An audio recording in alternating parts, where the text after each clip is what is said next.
Join me, Mark Windows, for Windows on the World live every Sunday 9 to 11 p.m. GMT. Check out our archive and programme stream at windowsontheworld.net.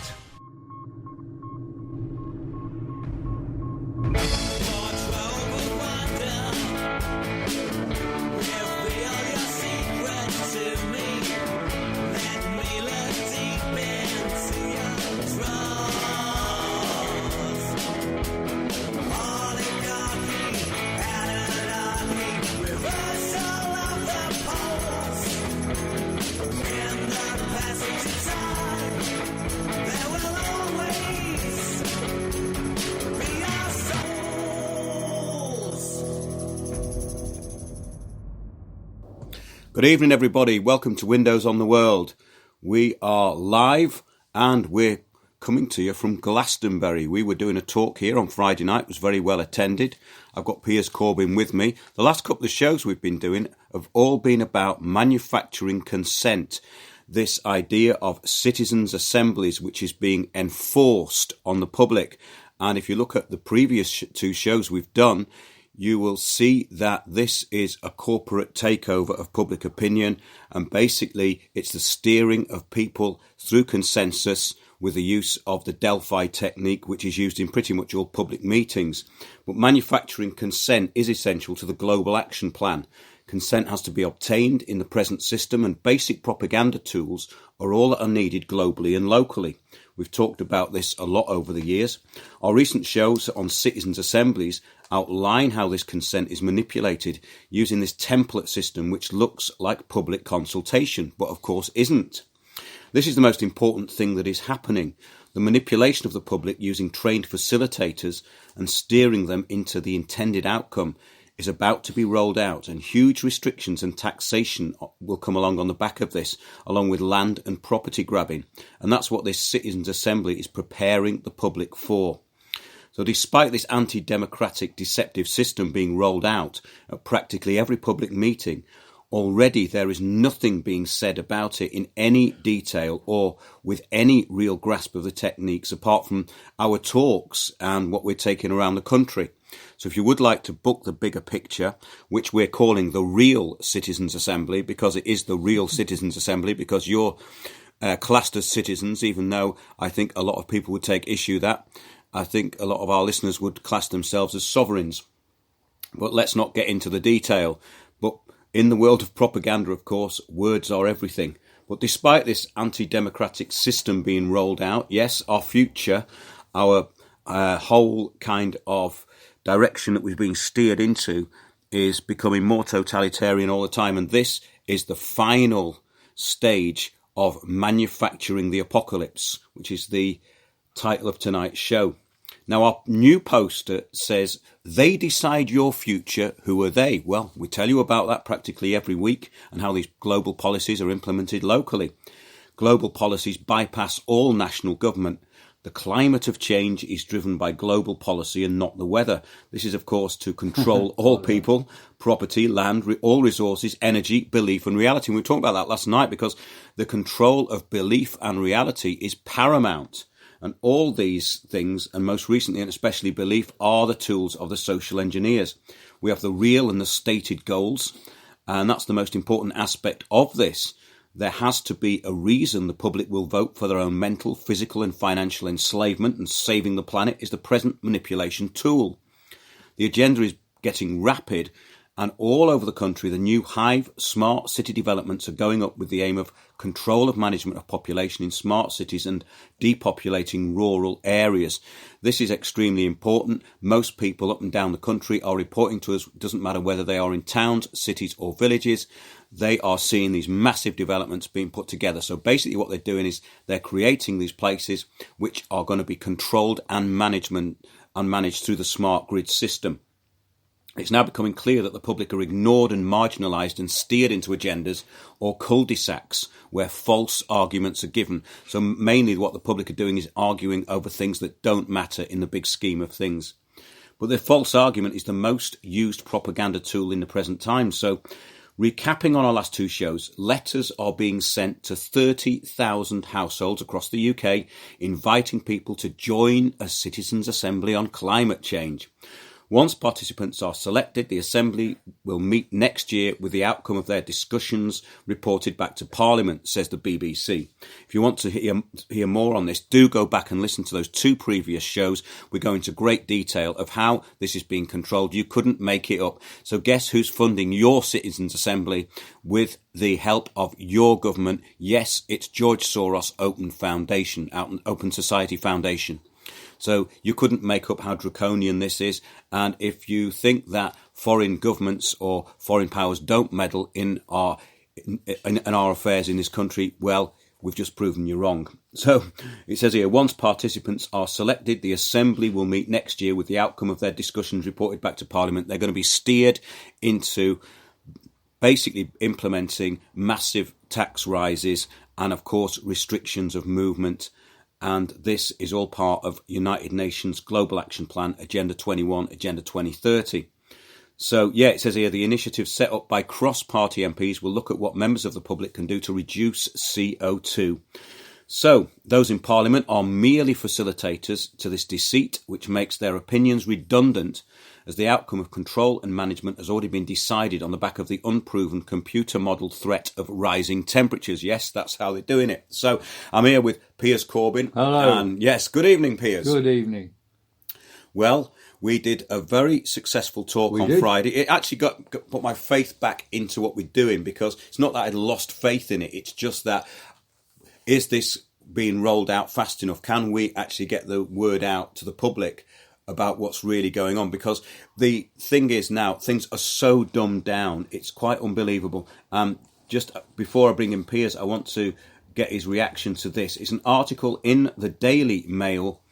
And it says, Daisy Lowe, Jamie Winston and Ellie Goulding star in new Extinction Rebellion video dreamed up by Love Actually director Richard Curtis. Now, people in show business are the biggest, well, they're most controlled. I was going to say something else then, but I won't. It's live radio. They are the most controlled and brainwashed puppets, and actors and actorvists and actors acting as actorvists are basically victims of this propaganda. It says the video Government's Where Is Your Plan was developed by Richard Curtis. It features children, XR activists and famous faces outlining the group's demands. Goulding says, that's Ellie Goulding, we demand that we are involved in the decision making. You couldn't make up, this is literally turkeys voting for Christmas. You just couldn't make up how stupid these people are. The group is planning to bring more chaos to London over the Christmas period. And of course, they are the globalist anti-globalists. They're backed by the globalists to bring in the draconian policies which you, ladies and gentlemen, are going to vote for. So, Piers, yes, let's have your reactions to all this. Well, it's, as you say, as expected. Questions immediately come to mind, though. Should we get involved in these so-called citizens' assemblies and put the truth? You see, if we could get a hearing in them, then we should do that, I think. Can I just say something but first it before might we not carry be on? as easy as that, yes. Right, listen, this is really important, Piers. I don't know whether you're aware of this, that part of the whole narrative of the Citizens' Assembly is that man-made global warming is a given and will not be discussed. Did you know that? Well, I did know that, but in those circumstances, we still have ways of making discussion come about by being present outside and just raising it in the things anyway. If they say you can't talk about that, we say, well, of course, that's because you're basing it on lies, and so on and so on. Absolutely. This is the problem, though, that is this going to happen in time? Because they're rolling this out pretty quick. I think it's being done between January and March.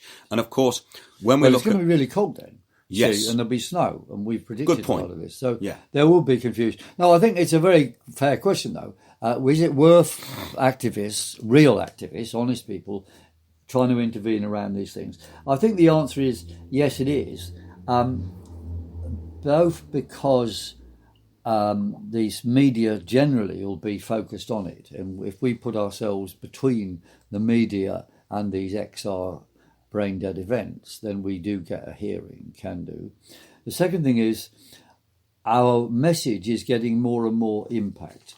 We recently had this article published in the Reading University Debating Society, where I point out in this article that man-made climate change does not exist. And I repeated some of this in the presentation that I gave on Friday, along with David Dubine and Mark and Sandy Adams.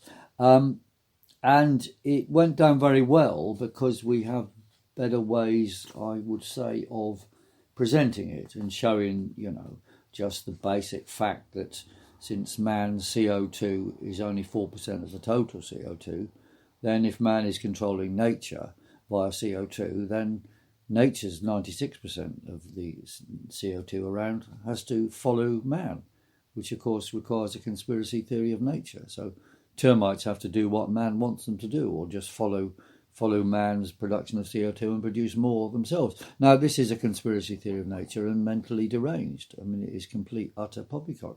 And it's not difficult for anybody with more than 2 brain cells to see that it is nonsense. Well, this is my point. My central point here is that people are following this Extinction Rebellion globalist-backed cult. And we even had a couple of people turn up to try and disrupt the meeting, which is kind of comical. I actually filmed it. David Dubine filmed it. We all went out. Well, 4 of us went out. One of them stayed.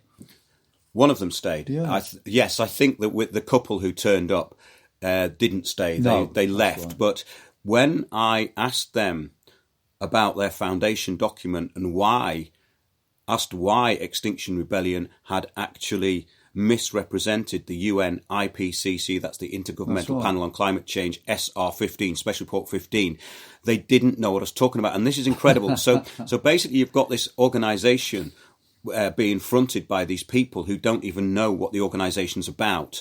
And of course, what it's about is bringing in totalitarian global governance. They even say that they want the end of Western democracy. They say that in their aims. So who put that into their highly inactive and minuscule brains? Well, actually, it was probably George Soros' Open Society. That's what all of these globalist people want to do, and that's what all these organisations are actually about, is pushing everyone into this narrow corridor of accepted opinion, which is a new totalitarianism. And the reason we cover it such a lot is because it's the biggest social engineering programme I have ever seen, and it actually surpasses the propaganda levels of most communist countries. Oh, sure. Because you are not even given the illusion of a choice. It's unbelievable what's going on.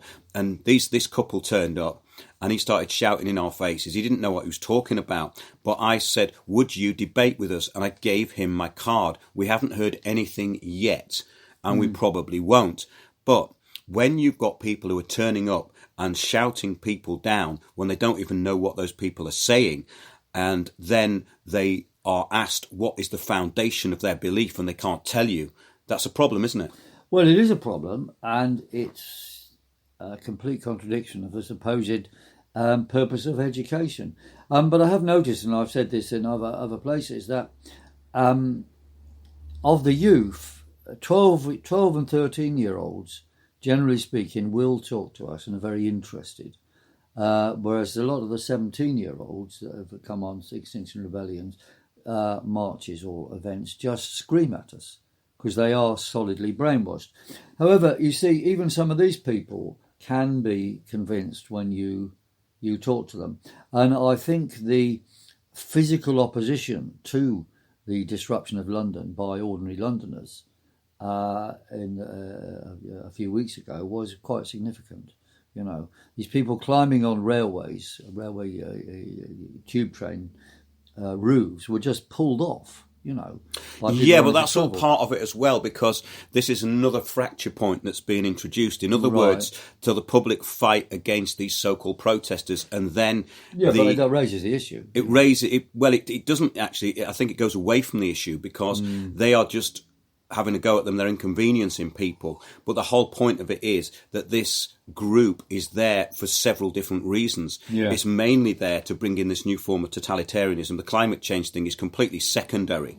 And of course, if the public are arguing for and against climate change, that's another fracture point. So in a way, it's still a distraction. It's still a bit of a distraction because what you're going to then get is the mainstream media just arguing over whether it's true or whether it isn't, and not actually actually ever, well, they'll never get to the point of what it's really about. The nearest I've seen to this is actually Sky TV Australia, Andrew Bolt, and they are letting that through. And I think the reason is because in Australia, the draconian policies of Agenda 2030 have really affected it, especially the Murray-Darling Basin, which used to be a self-irrigating, and the self-irrigating farmers now have to buy their water from private companies, and they're going out of business. And this is the destruction of their livelihood, but also their production, their farming production. So it's actually starting to occur to people now that, wait a minute, well, if we don't grow our own food, who's in charge of it all? Well, ultimately, this global governance plan is to make every country dependent on the global governance of the UN through Agenda 2030. That's what it's about, because the control and management of food supply is paramount in controlling population. Yeah, that is absolutely and government. True. You see, I think people don't realise that we haven't got much time to stop this, well, imposition of green fascism, because that's what it is. And we do have to move. And I would recommend that we do somehow participate in these citizens' assemblies, but we do it in a clever way. We set up Action for Life _Camden or Action for Life _ Glastonbury groups, right? So declare ourselves a group, which is really means you just got a Twitter account, of course, to pass things on, but you can have meetings too. And those go along to, or as individuals, you can also go along to these initial citizens' assemblies, so-called, and demand we talk about the actual so-called science, the true nature of the claims, i.e. the falsity of the man-made climate change story. Now, you then get shut down, but then you say, look here, in Glastonbury or Camden or Newington or whatever, if we're having a discussion locally, we decide what we talk about. We don't believe in things being imposed. Well, this is my whole point, Piers. And then just, argue about the whole structure they're setting up. Yes, the thing is that if people demand a real citizens' assembly, that's my point. So, in other words, their citizens' assembly, their citizens' assembly is fake, and the outcome is already. So we advertise steered. a real one then, which yes, will happen, and also make a report and demand our report goes to Parliament too. Well, this is my point. So, if people who are booking our talks call it the real citizens' assembly, we should start getting more on board, That's and right. It could actually be quite fun and turn this thing around, because you actually have to enjoy this in some ways, because it's a propaganda war, and propaganda works both ways. So we can use our form of propaganda against their form of propaganda by using their terms, basically by hijacking this terminology that they're using. I think it could be quite successful. So the idea of a real citizens' assembly is what I think people should say. So that in other words, the citizens' assemblies being imposed on them are fake. Yeah. And if there's enough around the country, enough people with functioning brain cells, and there does seem to be quite a lot, then this could actually work, and it could also be fun, and it could show up the whole of the system that's been put into place.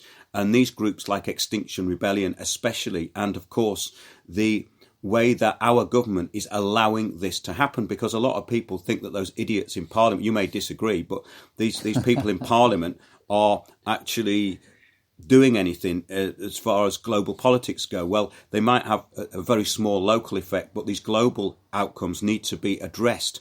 And the only way that they can be addressed, I think, is by the public waking up to them. And the template is so basic and so simple that it's really easy to decode it. And more people do that. They phone me up and they say, oh, it's this template, it's the same everywhere, isn't it? I say, yes, it's the same everywhere, because you're dealing with people with no imagination who are doing it for people who don't question anything.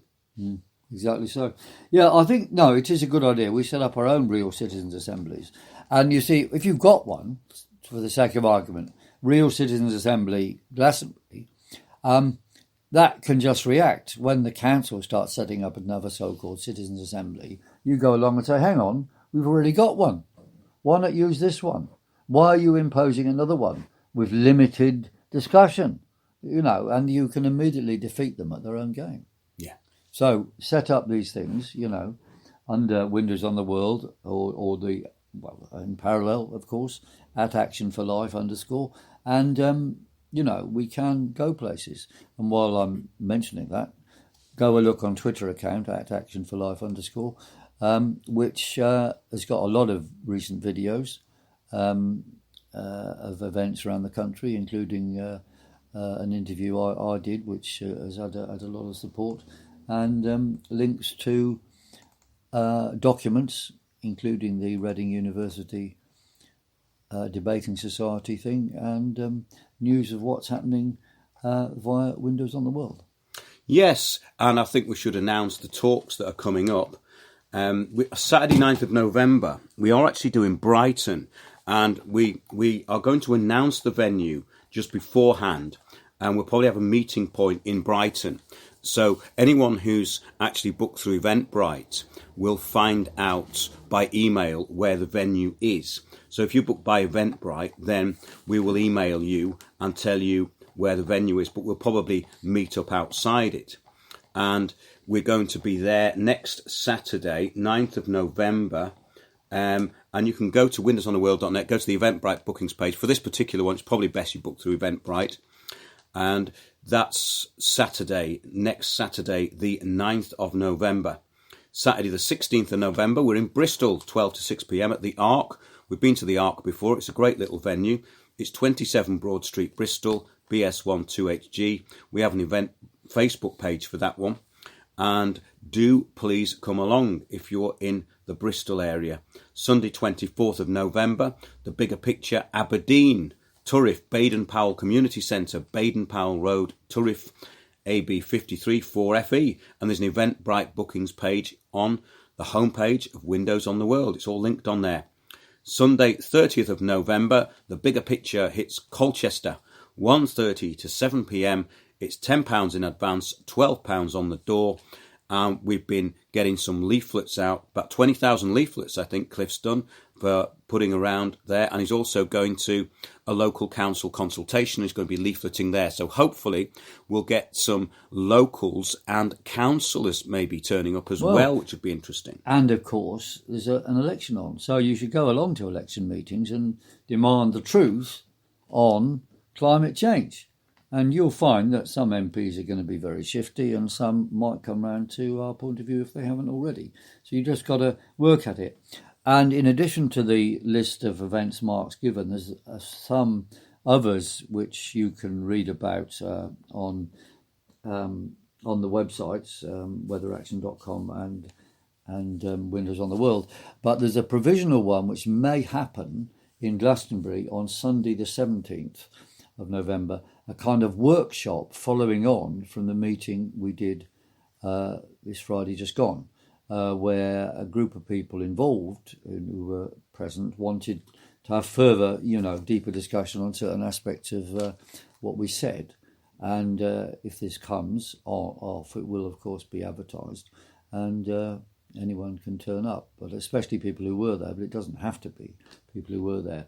Kind of extended workshop, not necessarily long speeches, but reference to existing presentations and people seeking more information on the science or the politics involved. Yeah, that's really interesting to do a follow-up because there's so much information that's put into those shows. Yeah. And people do get a bit overloaded. However, what I try and reiterate, and what we did on Friday, was I did a shorter talk because there was four of us speaking. Yep. So myself and Sandy did a shorter talk. She summed up Agenda 21, Agenda 2030. I went into how it's implemented locally and citizens' assemblies and who's running them, how they're going to do it and how you're going to be given no choice.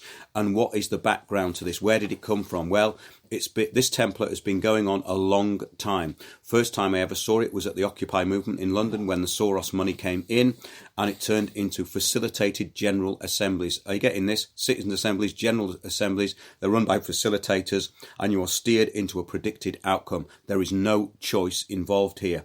So once people know how this works, it's very easy to start taking it apart locally. And this can be pointed out that all public participation has been taken away on the back of a lie. There's one more date here I wanted to actually tell people about. It's Saturday, 14th of December, 11 till 6 p.m. The Bigger Picture at the Steiner Academy in Hereford. HR2 8DL. It's £10 on the door.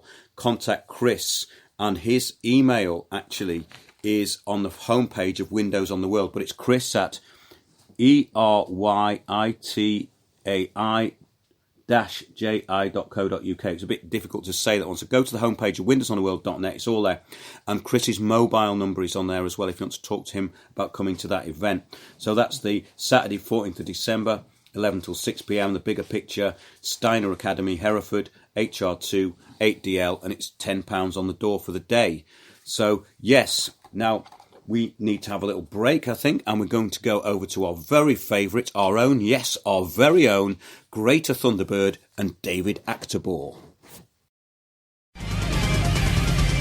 Join me, Mark Windows, for Windows on the World live every Sunday, 9 to 11 p.m. GMT. Check out our archive and programme stream at windowsontheworld.net.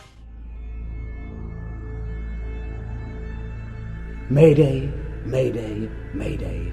Climate emergency. I know it's turned out nice again, but worse is to come.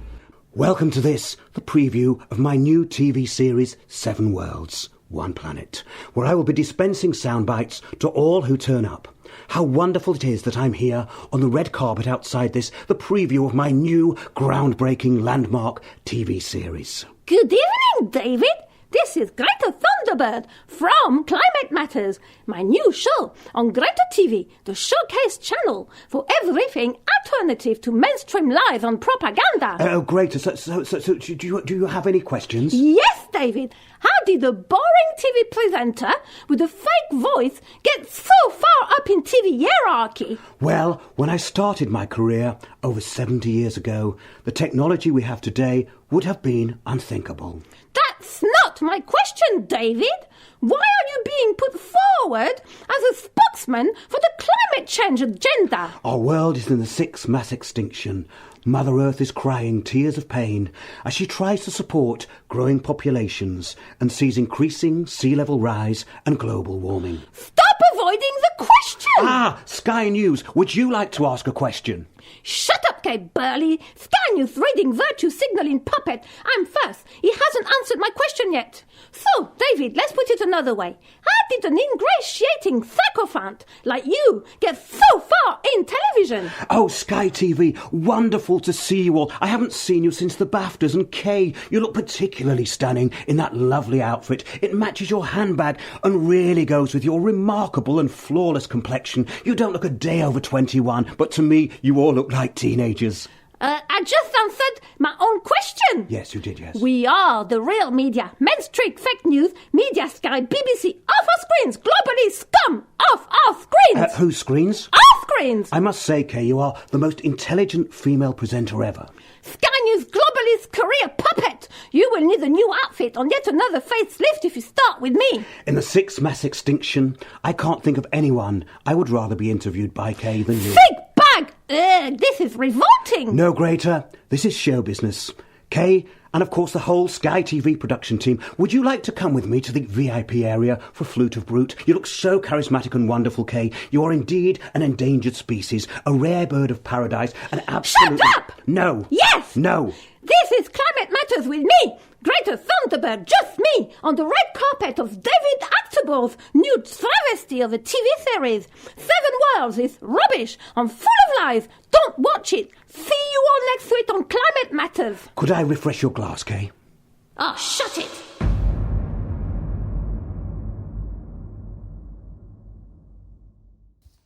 Always great to hear from Greater and Sir David Actebor. And we're going to have a bit more about David Actebor towards the end of the show. But first of all, we're going to talk a little bit again about our talk on last Friday at Glastonbury Town Hall, which was very well attended and a really interesting evening. And we had a chap called David Dubine, who has an YouTube channel called Adapt 2030, and he talks about the grand solar minimum. We actually talked about some really interesting stuff over the weekend because David was staying down here in Glastonbury. He's gone back to Taiwan today, and we got onto the real bigger picture. In other words, where is this all being controlled from ultimately? And we had a great conversation on that, which we're hoping to carry on. But Piers wants to now fill you in a bit on what was said. Yes, what was said by Mark and Sandy was, as Mark has just summarised. I think on the climate side, though, we have expanded things a bit. I put in physical demonstrations of what is wrong with the man-made climate change idea in terms of radiation and so on, and put quite detailed but very sound arguments which are spelt out in this document published via the Reading University Debating Society. So I recommend people look at that because these talks are now getting really more impactful and comprehensible. And the David Dubine dimension on Friday was also very instructive. He's a very well-informed guy and has done a lot of background research into what happened in previous mini ice ages or little ice ages, where he's got some maps which show what appears to have been the temperature changes in those times, as well as where crops were lost. And these are going to be very important currently for governments looking in the wrong direction. But you see, they show, for example, that during the Maunder Minimum in the 1600s into the early 1700s, the temperatures in Alaska were actually quite high. Elsewhere was most of other parts of the Northern Hemisphere were extremely cold, but Alaska was quite warm, and South Greenland and Iceland were also quite warm.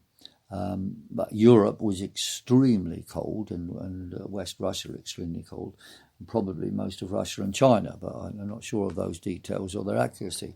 But this will indicate, of course, where there will be the biggest crop losses. And already, and he produced very good maps of this, there have been considerable crop losses in North America. The area for wheat production is already diminished, and maize production has run into big problems because of heavy rains, which are another feature of Little Ice Age. There's been big damage to vine growing due to hail, which is something we predicted some years ago anyway, and again will have implications. Now, the outcomes of all these crop losses is going to be moving to elsewhere to grow things, such as South Spain and North Africa. So these are going to be important growing regions, and any businesses running commodity trading, for example, ought to actually talk to us about what is going to happen, because any sensible businesses are going to invest in reality as opposed to investing in nonsense, where in the end they're going to lose big time. It's a really important point, that, because when financial considerations are taken into account and when people are looking at this long term, the whole thing will fall apart for them when they actually see it. So I think that the global economy could actually be the driver that brings people to their senses. Is that what you're saying? Really? It will be. Yeah. It will be, yes. And we'll raise this type of thing more and more in the meetings. And there was one meeting we didn't mention just then. Okay. We're going to have one, because we didn't mention anything in the Midlands in the last batch of meetings. We are going to have one, which this case is just me, where they're trying to fix up a debate with Extinction Rebellion. I doubt if Extinction Rebellion will come, but there will be some sort of debate. It's in Birmingham on Tuesday, the 3rd of December, just 9 days before the general election. And quite likely it'll be appalling weather, according to our forecast. And I would obviously recommend you get our forecast at weatheraction.com. The details of that meeting will be on weatheraction.com and on Windows on the World, but it is on Saturday, 3rd of December. It will also be on the various Twitter accounts, especially at Action4Life with the number 4 life _. Yeah, well, that's all good. The more we get out there and do these talks, the better. Quite enjoying it, actually, because it really does stimulate the mind to have people asking sensible questions. I'm just going to read this out, actually. This is David Attenborough and his Lie of the Week. This is from a website I just found today called Conservative Woman. And it says, it looks like David Attenborough has been making it up as he goes along again. On Sunday evening. Heavens. Well, this was actually the subject of our little sketch this evening. It's about his new series. On Sunday evening, the legendary BBC presenter took viewers to Antarctica, the southernmost continent, for the first episode of 7 Worlds, One Planet. Now 93, Sir David emphasised the shocking effects humans are having on this untouched frozen desert by contributing to global warming. He revealed, well, that's why. It's full of bases and people drilling holes in it. Yes, but don't let the facts get in the way, will you? He revealed how the population of albatross, large seabirds that live in cold conditions, it says here, has more than halved in 15 years. Yeah, but they don't fly around there. Well, hang on a minute. Let's get to the point because, again, don't let the details get in the way of a good story. The Southern Ocean has been warming. Afraid not, Sir David. The opposite is true. Sea surface temperatures there have actually been dropping since the 1980s. That's right. And are no higher now than in the 19th century. And as any half-competent meteorologist could have told him, global warming should, in theory, lead to weaker extratropical storms, not stronger. Is that right, Piers, or not? That is completely correct, because tropical storms will be enhanced by temperature contrast. And under our world cooling scenario with a wild jet stream, you do get more temperature contrast, like that tropical storm Sandy, which whacked into America in a surprising way a couple of years ago. That was driven by these very big temperature contrasts because of the wild jet stream. And on the points you're making about the temperatures of the oceans, historically, when we've headed into these mini ice ages and probably full ice ages, but certainly mini ice ages, the first place to cool down has been the Southern Ocean. So the Southern Ocean cools down big time, and that has a general effect later on of changing circulation into the Atlantic, so that the North Atlantic, although it does cool around that time, only gets very cool after the Southern Ocean has got cool and more water has circulated upwards, and the Gulf Stream, the surface of the ocean, has actually cooled down a bit. So things are going the way we expect for a new mini ice age. And I think an interesting point that came out of the discussion on Friday was that if you look at the graphs of temperatures, the last 1,000 years was actually colder than all the previous 9,000 years. And this actually is a step sign towards a full ice age. These take 1,000 or 2 or 3 or 4 years to develop, but the fact we're already in this last 1,000 years colder than the previous 9,000 means we are on the way into a slow process, but into a full ice age. And the process we're into right now, which we can notice because it's quick enough, is into a mini ice age. And we did discuss a bit on Friday about timing of all this, but I think it's fair to say that this year, 2019, is another solar minimum. Already there's been more days without sunspots than in 2008, the last solar minimum. In 11 years' time, we'll go past cycle 25 and start a odd cycle. So 11 years from now is going to be 2030. So that would suggest that 2030, 2031, 2032, when you move into the new even cycle, cycle 26, will be extremely cold, which actually fits into the type of figures that people have been coming up with in the last decade. So, the estimates of those sort of dates, 2030 onwards, for extreme cold, are look as if they are reasonable. Yeah, this is interesting stuff, because this is going to tie into where you should be to keep a decent food supply, and also what you should be doing to try and provide one for yourself. This is something I think that's quite important, because, as we say at the beginning of the show, the idea is control and management of population, and it is not unknown for these agendas to basically cut food off people. So this is something to consider, and it's very important. Move into the countryside, I would say, not out of it. The point is that they're trying to depopulate the countryside for that very reason. And these hive houses, these smart cities, these smart developments are being built everywhere, all over the country. And I've just heard today there's another massive one being built in Essex, around the Colchester area. And there's a consultation on that. So if you've got that on your doorstep, I would definitely get down there, because one thing's for sure, they won't be pulling these things down, they'll be pushing you into them.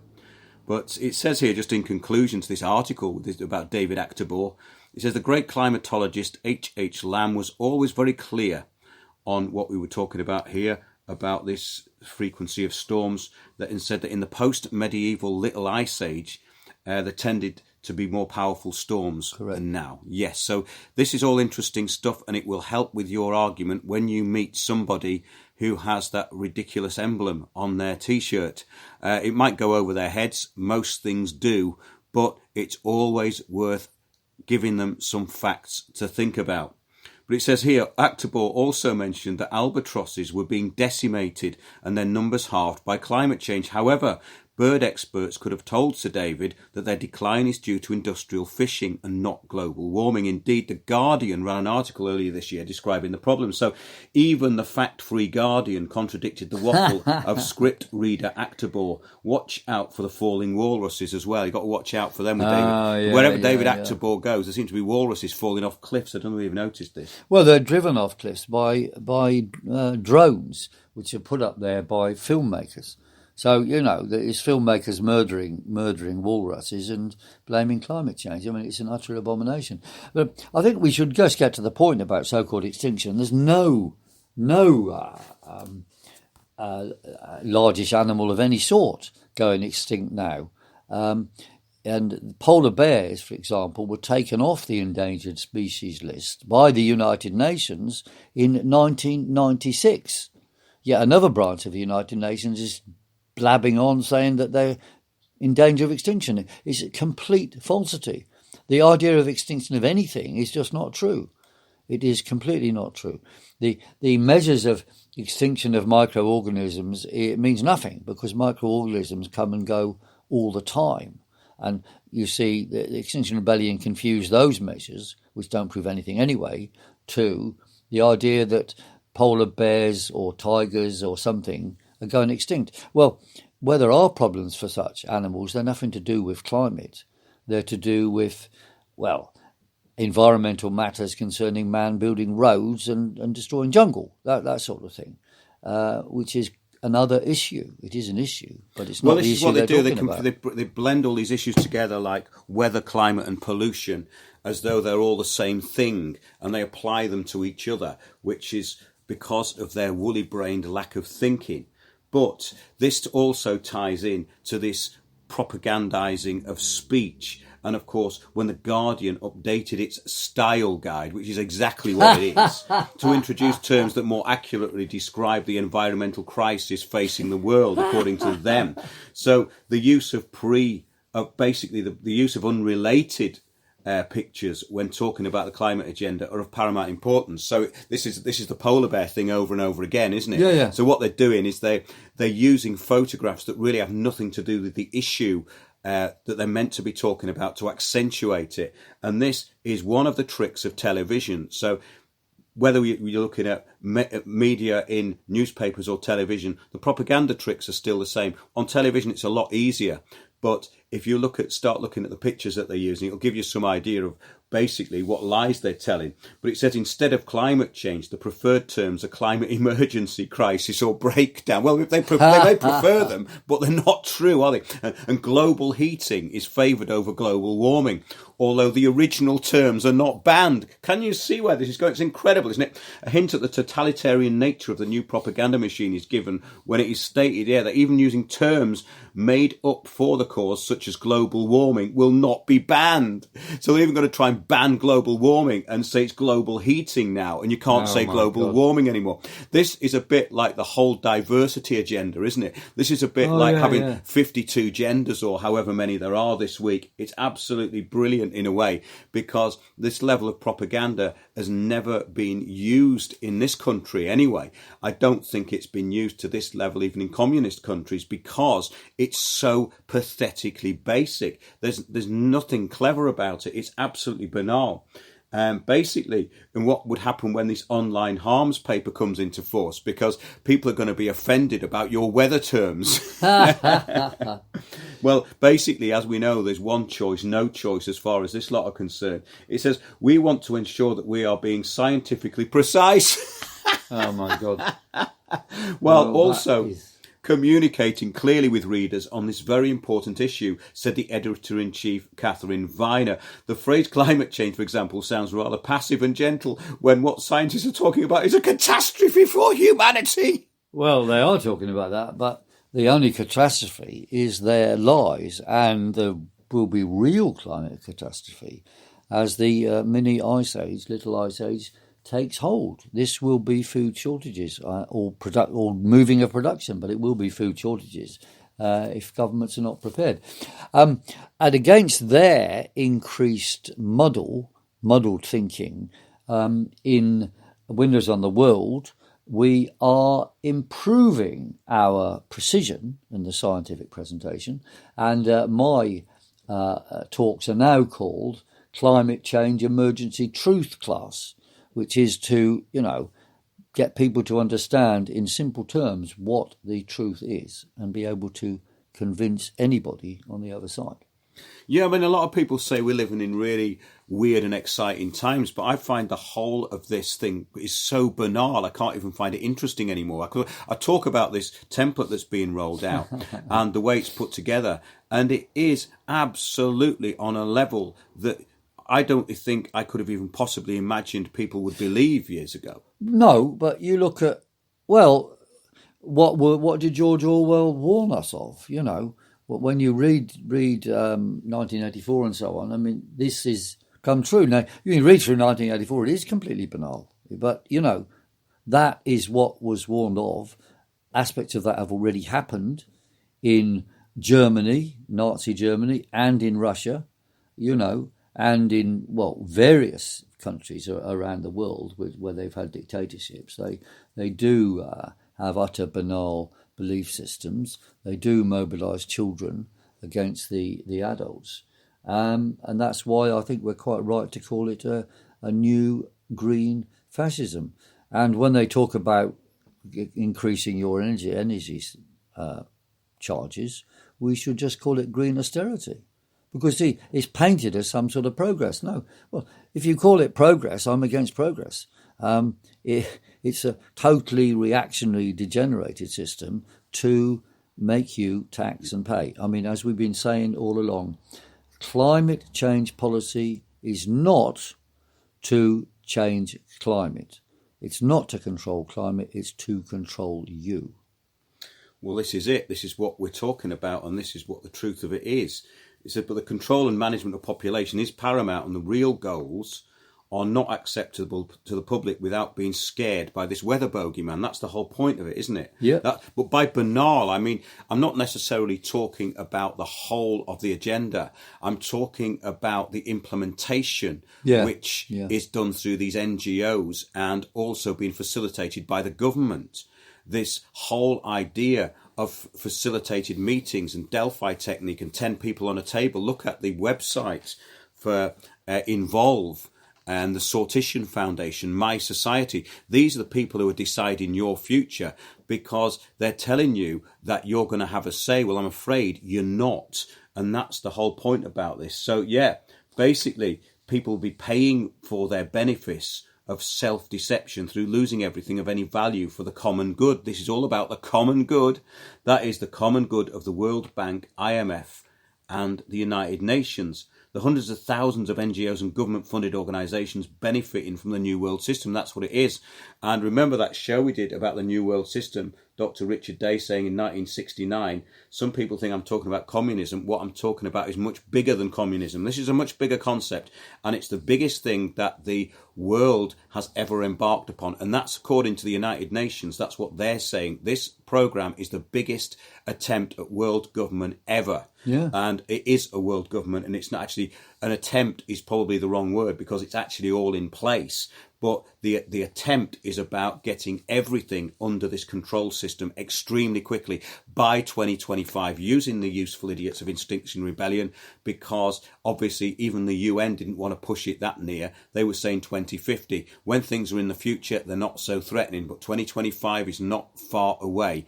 And Absolutely. they will be lobbying for your enslavement, and that's what this is all about. And that's what the European Union is all about, which is why resistance to the European Union is so important. And I think just at this point, it's worth mentioning what's been happening in some court cases. Because, you see, all along, we pointed out that Extinction Rebellion is a orchestrated, managed, approved from on high operation. Now, there's a recent court case in Cambridge where a woman had defaced a council building. She said that she was justified in defacing the council building because she was frightened of climate change, which could engulf Cambridge and destroy her council building. So she was doing it to defend property as opposed to damage it. And the judge agreed. This is astounding. The judge agreed. In other words, they're allowing this utter madness to It's being allowed by proceed. all of the establishment. Yeah. And the figures on police activity, for example, the springtime activity for Extinction Rebellion in London cost 12 million quid, right, for police time and activity, and I think damage is included in that, I don't know. This last one cost 37 million quid, right? Now, against that, in the last 6 months or so, the police have spent, £22 million less than the 37 million on combating violent crime, knife crime, and so forth. So, in other words, imagine if that 37 million was spent on combating violent crime, knife crime, and so forth, then we wouldn't have such a problem with children dying, being murdered by each other, than we do now. But as funds are diverted into this stupidity. And indeed, Extinction Rebellion on the 12th of October, I think it was, their activity then led to closure of various routes after they closed City Airport. Children coming home from school had to go different ways. And due to the chaos and confusion and frayed tempers, who knows, one child in his school uniform was stabbed to death, right? And as far as I'm concerned, there's one group to blame, and that is Extinction Rebellion. So those children going out on these things should just reflect on that a school friend of somebody was killed due to their silly antics. Well, yes, we know what it's all about, and we know what the end result is, and we've talked about that a lot, and we'll continue to talk about it. But to finish off tonight's show, this is it's kind of amusing and rather sinister at the same time. The Vatican, and as you know, the Pope is behind global government and global warming through the fake apocalypse, and they've signed up to the UN looting operation in 2015, of course. Now, the Universal Church want to bring smart tech into the lives of their congregations worldwide. The e-rosary is aimed at the peripheral frontiers of the digital world where the young people dwell, a Jesuit priest said. No, it's true, Piers. An e-rosary, yeah. So getting people what happened to those little necklaces? What's wrong with smart prayers? Yeah. You know, I went to school Did you? The same school, yes. Yeah. It was a primary school as Tim Ball. Oh, yeah. The climate scientist, the Yes, real climate yes. scientist, yeah. It was St Margaret's Convent School, Chippenham, Wiltshire, Right. which is a state-funded religious school. Now, we're not Catholics in our family, but, it was the school nearby.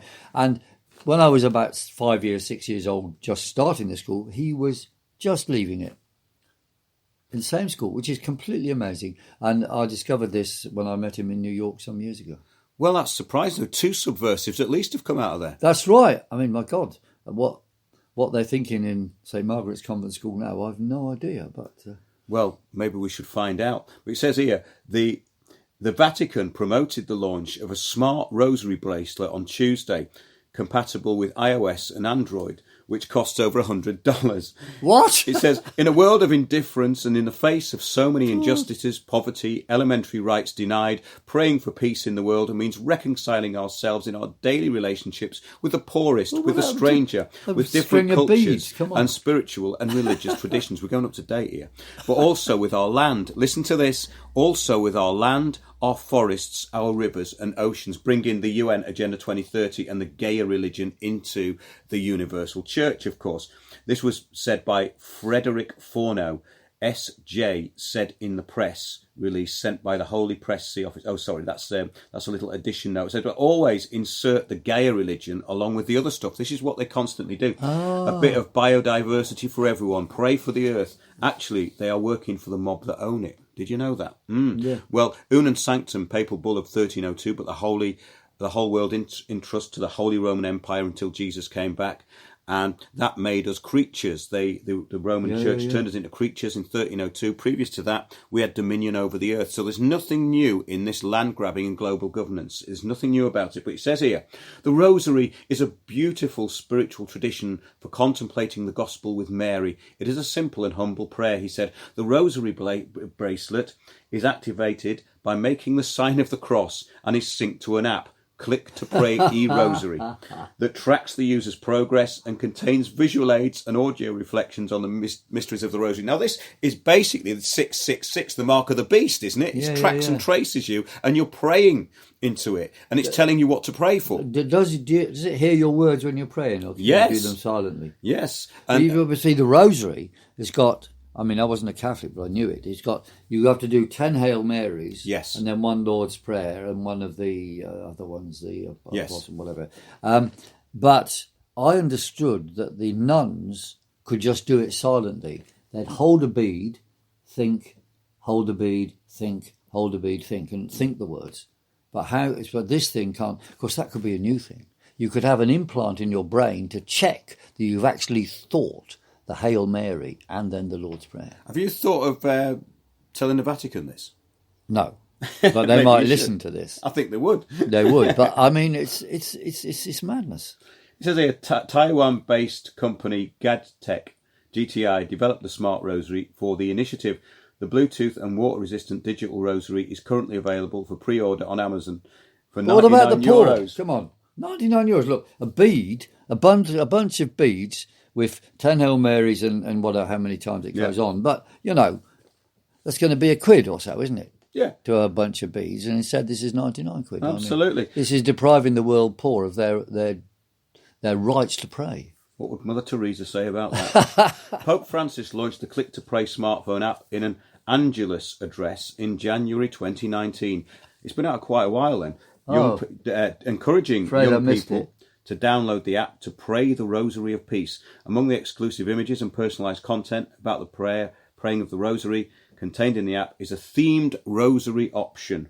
Themes will include Laudato Si, migrants and refugees, vocations and young people. So you too... You mean you add this as an extra prayer in? Yes, too not only virtue signal, but also appear to be virtue signalling for the universal church under the management concept of praying the Rosary. Save the planet and promote the policies of globalism for $99 only. That's true. I wonder what Tim Ball thinks about this.